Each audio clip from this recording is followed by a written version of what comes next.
Nuevamente para mí es un privilegio estar aquí compartiendo la palabra de Dios con todo el temor. Y le decía a mi pastora, cada bosquejo es una nueva experiencia. Así que vamos a orar y vamos a poner este sermón en las manos de nuestro Señor Jesús para que Él hable a nuestra mente, a nuestro corazón, hable a nuestro entendimiento. Amén. Señor Jesús, te damos tantas gracias, Padre, por tu bondad, por tu misericordia. Gracias, Señor Jesús, porque nos ponemos, Señor, a tu disposición para escuchar tu palabra, tu mensaje, Señor. Usa mi vida, Espíritu Santo, unge mis labios, que toda palabra, Señor Jesús, caiga, Padre, en los corazones, Señor, y seas tú dando fruto, Padre. Abre nuestros oídos, Señor, que podamos ser obedientes a la voz de tu Espíritu Santo. En el nombre de Jesús, amén. Amén. Le invito a que tome su asiento y me acompañe al Salmo 69. Salmo 69.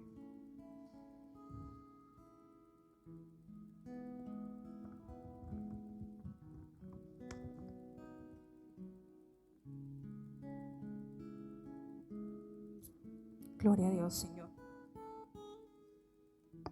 Me lo indica con un amén, hermano, cuando ya lo tenga. Amén. Salmo 69. Dice, en el nombre del Padre, del Hijo y del Espíritu Santo. Dice así: sálvame, oh Dios, porque las aguas me han llegado hasta el cuello. Me encuentro hundido en profundo pantano y no hallo dónde poner el pie. He caído en aguas abismales y me cubre la corriente. Ya me canso de llamar, ronca está mi garganta, mis ojos desfallecen en espera de mi Dios. Son más los que me odian sin motivo, que los cabellos de mi cabeza. Son muy poderosos mis enemigos, los que sin razón quieren destruirme. ¿Acaso he de pagar lo que no he robado? Tú, mi Dios, sabes que soy insensato. Mis pecados no son para ti un secreto. Señor, Dios de los ejércitos y Dios de Israel, no permitas que por mi culpa sean avergonzados los que en ti confían. No permitas que por mi culpa sean confundidos los que te buscan. Por ti he sido objeto de insultos. Mi rostro se ha cubierto de confusión. Soy un extraño para mis propios hermanos.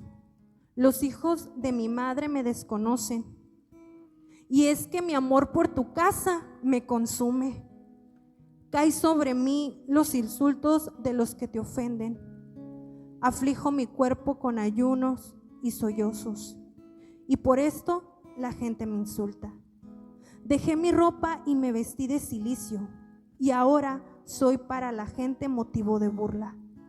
Los consejeros del pueblo hablan mal de mí, y hasta los borrachos me componen parodias. Pero yo oro a ti, Señor, en el momento de tu buena voluntad. Escúchame, Dios mío, por tu gran misericordia y por la verdad de tu salvación. Sácame del lodo, no dejes que me hunda. Líbrame de los que me odian y de las aguas profundas. No dejes que me ahogue la corriente. No permitas que me trague el abismo, ni que este pozo cierre sobre mí sus fauces. Señor, por tu bondad y misericordia, respóndeme.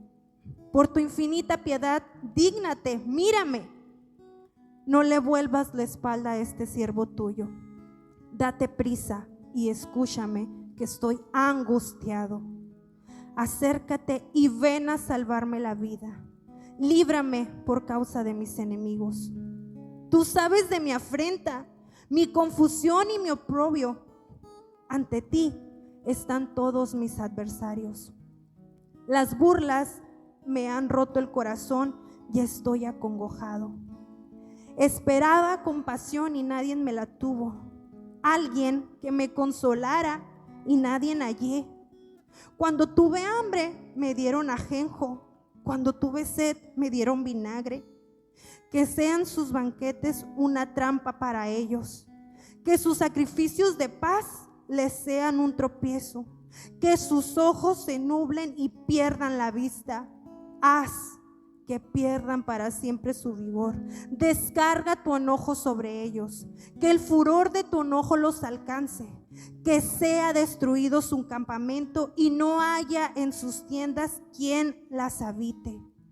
Porque persiguen al que tú has herido y divulgan el dolor de los que tú has golpeado. Añade maldad a su maldad. No los concedas tu perdón. Bórralos del libro de la vida, que no queden registrados entre los justos. Pero a mí, que estoy pobre y afligido, ponme, oh Dios, en alto con tu salvación. Así alabaré entre cánticos tu nombre. Te exaltaré con alabanzas. Así, Señor, te agradarás de mí más que si te ofreciera un toro o un becerro. Al ver esto, los oprimidos se alegrarán. Busquen a Dios y vivirá su corazón. Porque el Señor escucha a los menesterosos y no rechaza a los que están prisioneros. Que lo alaben los cielos y la tierra, los mares y todo lo que hay en ellos. Dios salvará a Sión y reconstruirá las ciudades de Judá, y su pueblo las recuperará y las habitará. Los descendientes de sus siervos las heredarán, y los que aman su nombre habitarán en ellas. ¿Sabe, hermano? Un poeta de nombre David Nuño escribió lo siguiente y dijo: vivo pensando que muero cada instante de mi vida. Puede ser quizás el postrero, la luz de mi candelero. Puede extinguirse enseguida. Eso me hace estar alerta, sí, porque en cualquier momento Dios puede pedirme cuentas y ante su santa presencia no podré decir lo siento. Por eso quiero vivir muy despierto y preparado, calibrando mi existir, porque cuenta he de rendir al que la vida me ha dado. Sé bien que habré de esforzarme en cumplir con mi deber y al hacerlo, cerciorarme que Dios no ha de reprocharme mi forma de proceder.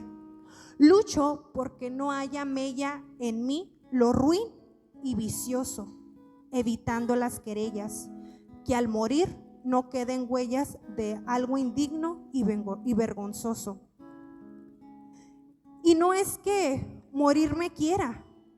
Cada vez que doy un paso, lo de dar de tal manera como si el último fuera. Reconozco con tristeza que no logro el bien que quiero, pero aún en mi flaqueza prosigo con entereza, y mientras vivo marco en una generación mis huellas. ¿Sabe, hermano? Este Salmo 69 que nosotros acabamos de leer es una mezcla de sentimientos y emociones que experimentaba el salmista. Podemos ver, hermanos, y contemplar que este salmo tiene como título un grito de angustia. Entendemos que este hombre estaba vulnerable. Él se encontraba vulnerable y mientras leíamos podemos ver que él se encontraba perseguido por sus enemigos y también angustiado por sus generaciones. En este sagrado texto descubriremos que David, a pesar de la combinación de sentimientos y emociones que estaban traspasando su mente y su corazón, él se dirige desesperadamente y él nos anima a que seamos una generación que busque al Señor. Dice el Salmo 69:32: al ver esto, los oprimidos se alegrarán. Busquen a Dios y vivirá su corazón. De acuerdo con la Biblia, después de la muerte de Josué, se levantó una generación que no conocía, escúchame bien, que no conocía al Señor, ni tampoco la obra que había hecho por Israel. Y eso lo podemos ver en Jueces, capítulo 2, versículo 10. Así que abra su Biblia y vaya a Jueces, capítulo 2, versículo 10, y juntos lo leeremos. Jueces 2, 10.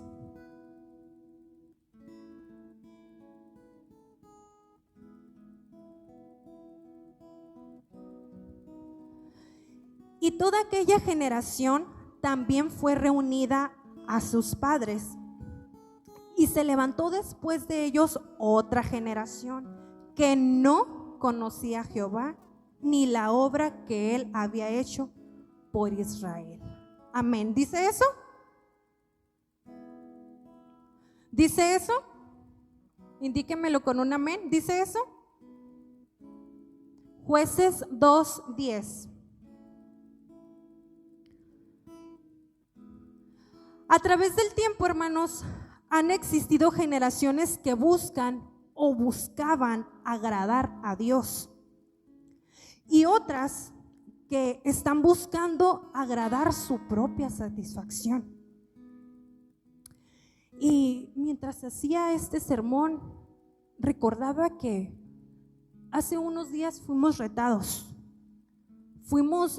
los matrimonios a vivir en pureza, en santidad, en perdón, en amor y en bendición familiar. Y la palabra generación significa linaje, morada, nación, descendiente. Generación se refiere al lapso de una vida. Para ser una generación justa y no perversa, es necesario ir a los escritos bíblicos. De ahí, hermanos, es la importancia de hacer la diferencia entre una generación que busca al Señor y la generación que no busca al Señor. Es por ello, hermano, que este bosquejo lo he titulado Una nueva generación que busca al Señor. Y en esta tarde te voy a presentar dos contrastes de generaciones que buscan al Señor y de una generación que no busca al Señor.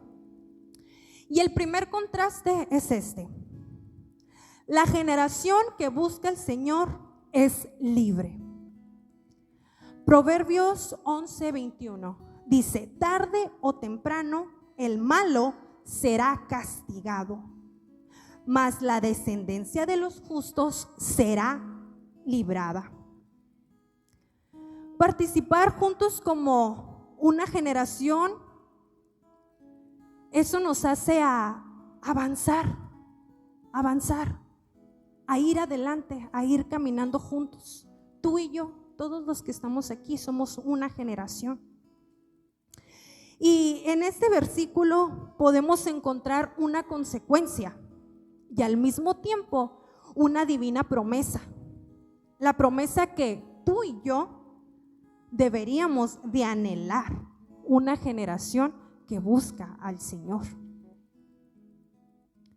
De lo contrario, iglesia, si tú y yo no buscamos al Señor, seríamos una generación que es esclava. Una generación que es esclava. Y eso lo podemos ver igual en el libro de Jueces. Acompáñame a Jueces, capítulo 3, versículos 7 y 8. Cuando lo tenga, indíquemelo con un fuerte amén, porque ya veo que como que se están durmiendo.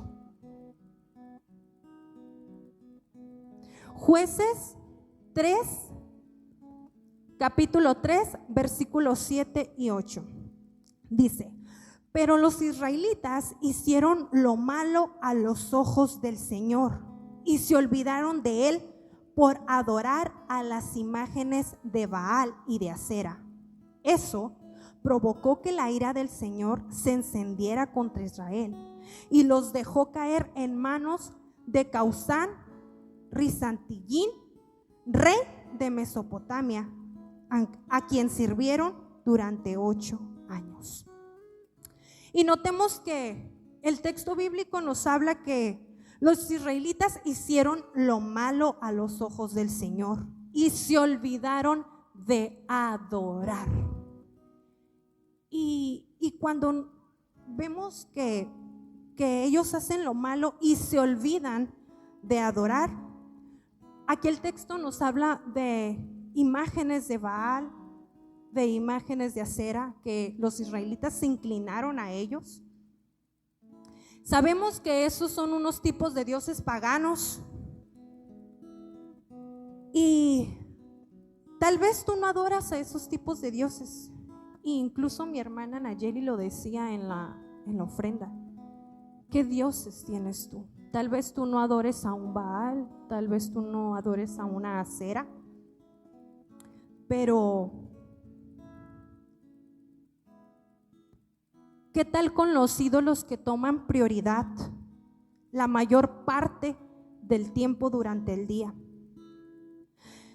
Incluso los ídolos no son solo aquellos objetos alternos de adoración hacia los cuales nuestro corazón engañoso nos impulsa. ¿Qué te quiero decir con esto? Hay veces, hermano, que nuestro carácter, nuestro sentimiento, nuestro egocentrismo lo hacemos dioses.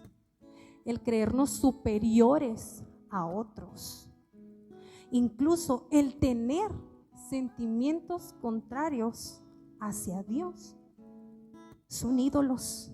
¿Sabes por qué?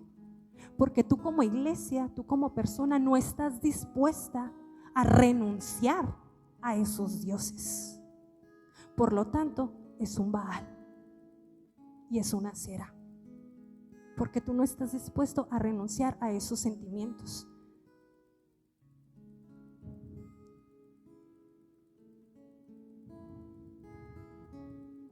Hay sentimientos a los cuales nosotros mismos los hacemos dioses. Y es que cuando creemos que tenemos el control de todas las cosas y pensamos que tenemos la razón o que estamos en lo correcto, en definitiva, hermano, eso es un Baal en tu corazón.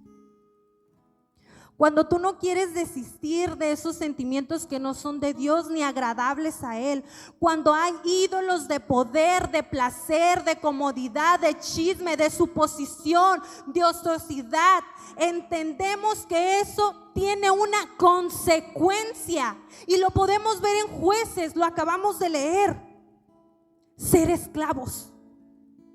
Y tristemente no ser esclavos de Cristo, sino esclavos del maligno.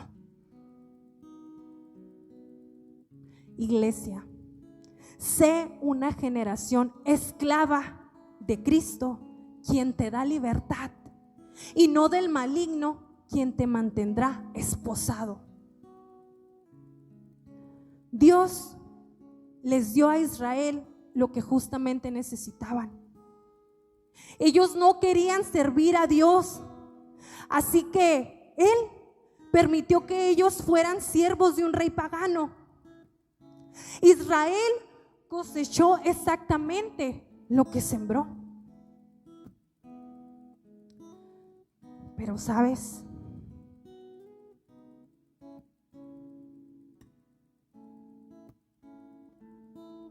La generación que busca al Señor tiene fe. La generación que busca al Señor tiene fe. Acompáñame a Números 14, 6, 9. Números 14, 6, 9.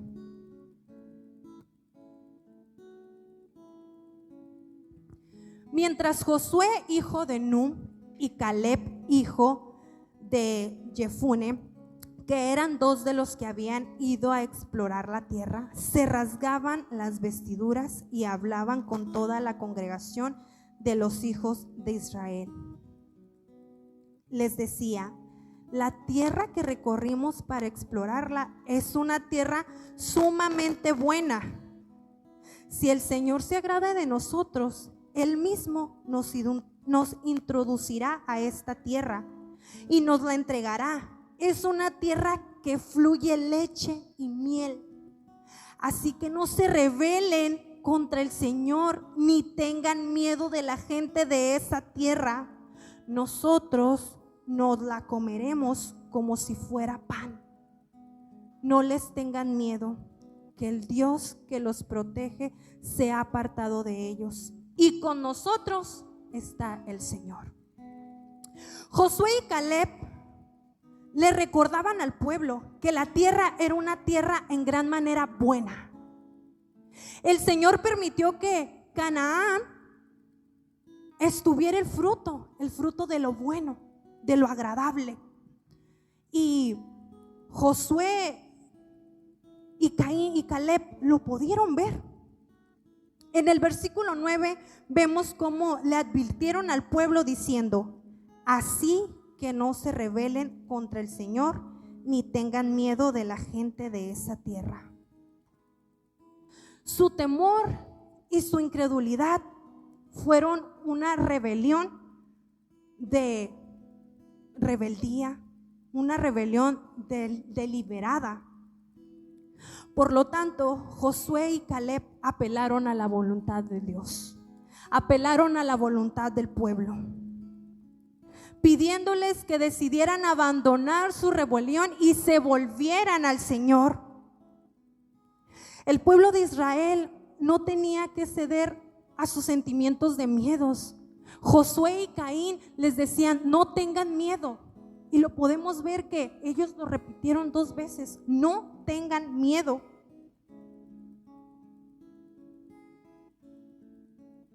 Por la gracia de Dios podían optar para someterse a Él y confiar en Él. Y sabes, iglesia, aquellos que viven en incredulidad y rebelión, a menudo encuentran que los que viven en fe y sumisión a Dios son perjudiciales y molestos. Es decir, les molesta tu fe. Esto es especialmente cierto si los que viven en la fe tratan de corregir o guiar a los rebeldes o incrédulos. Por tu fe, tú vas a guiar a aquellos que se encuentren en rebeldía, aquellos que se encuentren en incredulidad. Por tu fe. ¿Qué generación estamos dejando hoy como iglesia?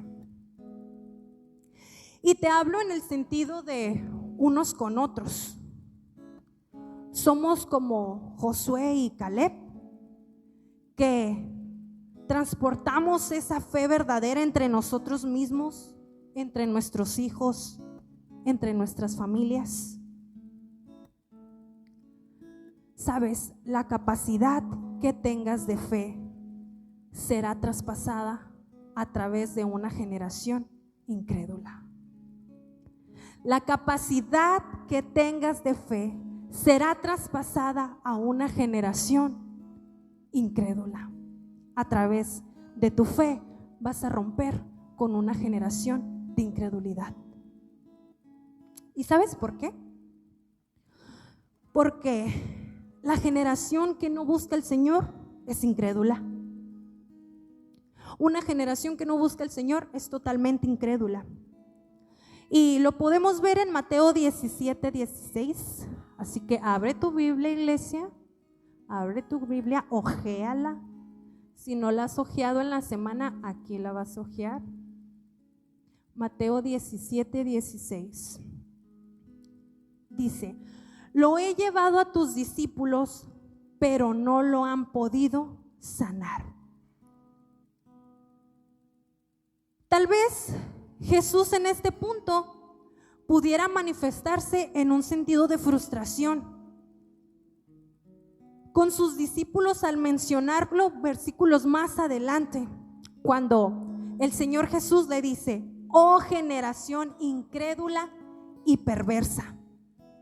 Recordemos que en Mateo 17 Jesús está pasando esa temporada. Está pasando esta temporada de ministerio y antes de llegar a la cruz él sabía que ya era su fin.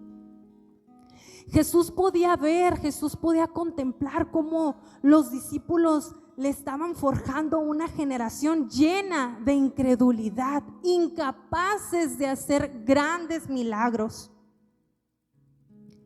Es por eso que la fe que debemos de tener tiene más que ver con qué tipo de fe es y con cuánta fe hay.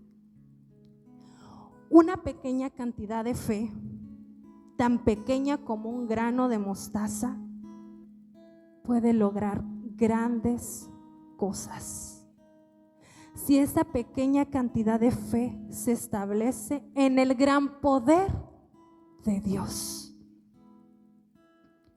¿Sabes, iglesia? Poca fe puede lograr grandes cosas, pero una fe grande puede lograr cosas aún más grandes.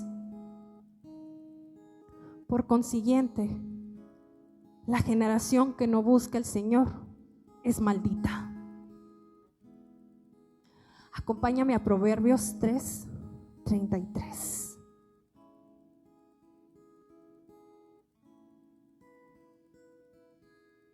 Proverbios 3:33. Sobre la casa de los malvados recae la maldición del Señor. Sobre la habitación de los justos permanece su bendición. El malvado es aquel que aleja de su vida la presencia de Dios, porque tienes que saber que el Señor Jesús siempre está ahí.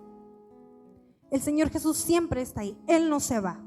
Nosotros mismos, nosotros somos los que nos alejamos de Él, nosotros somos los que nos alejamos y abandonamos su presencia cuando nosotros dejamos de buscar al Señor.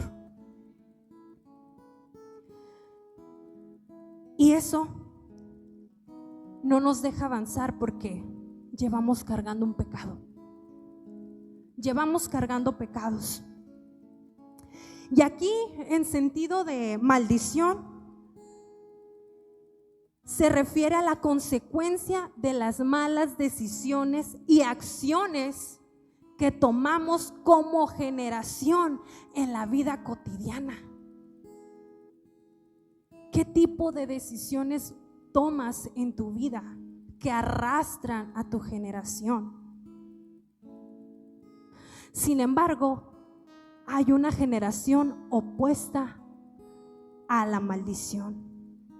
Esa generación por la que tenemos que luchar tú y yo.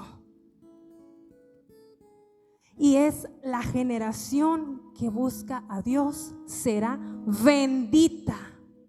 ¿Me oyó bien? La generación que busca a Dios será bendita.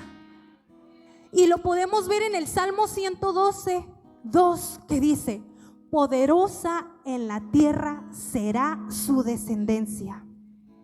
La generación de los rectos será bendita.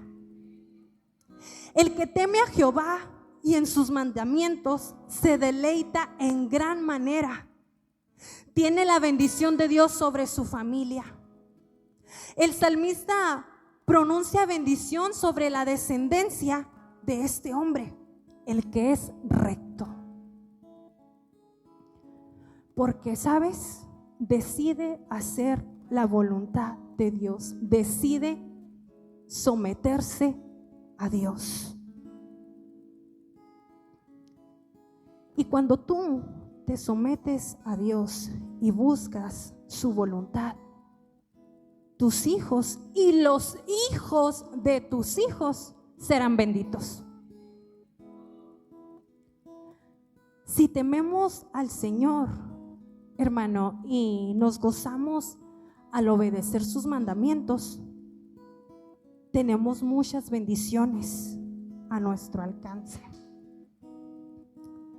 Honor, prosperidad, seguridad, libertad al temor. Si esperamos ser una generación bendita, debemos antes reverenciarle, buscarle y obedecerle.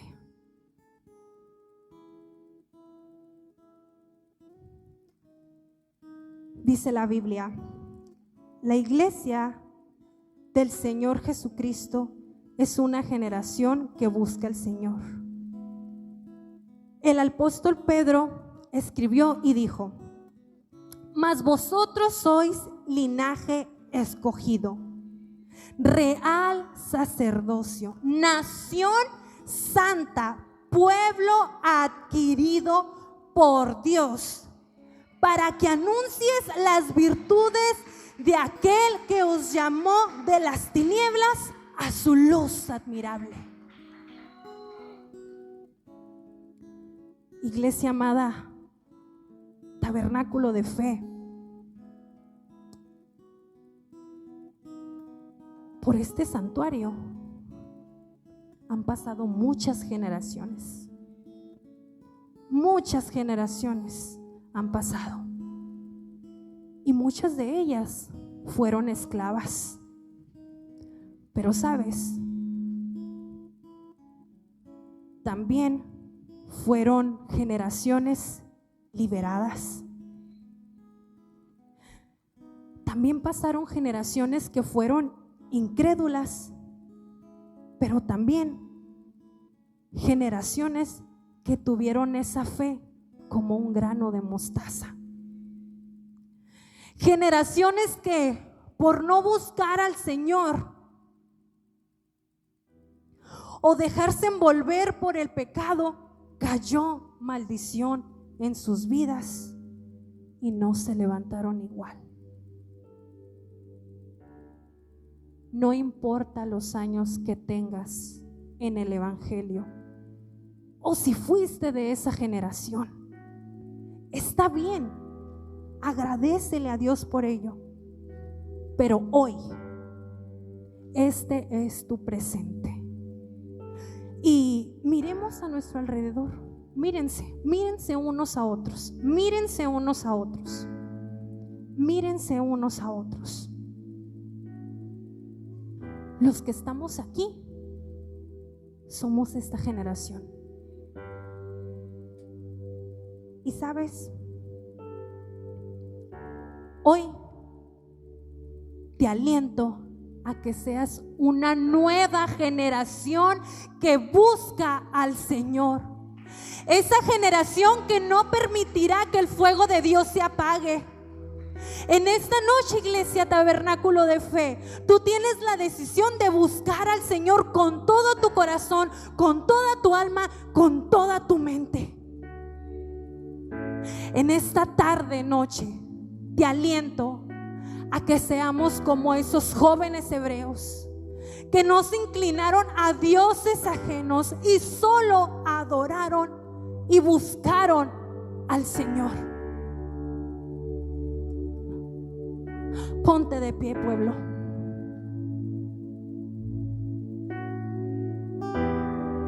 Medita en estas palabras que dijo el salmista.